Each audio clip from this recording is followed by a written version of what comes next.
বেশিরভাগ না। এইগুলা করে তো আপনারা রাজাকারের পরিচয় দিতেছেন, বুঝছেন বাংলা কথা? এগুলো তো মন্ত্রী মিনিস্টারদের কি কেন? এটা তো মন্ত্রীদের জিনিস, মসজিদের জিনিস। এটা তো এমপি সংসদ সদস্য সবার জিনিসটা। হ্যাঁ জিনিস, তো আপনারা কেন নিতেছেন? এটা তো সবাই সবাই কেন নিবে কেন? নিবে কেন? এটাকে আপনার টাকা কিনা না? এটা ভাই পরবর্তী যে সরকার আসবে, তাদের বসার সিট ভাই, এটা তো বুঝতে হবে।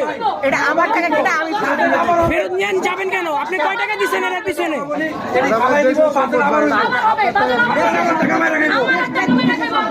এই ভাই এগুলা করে কি আপনারা রাজাকারের পরিচয় দিতেছেন মিয়া? কে রাজা? রাজাকার তো আপনি পরিচয় দিতেছেন। এগুলা নেওয়ার অধিকার আছে, সংবিধানে এগুলো লেখা আছে। কেন মানে আপনাদের মারা আপনি কেন এগুলো নিতেছেন? সে তো বারবার একই কথা বলতেছে, সে তো জঙ্গলি ছাড়া আর কিছু পরিচয় দিতেছে না।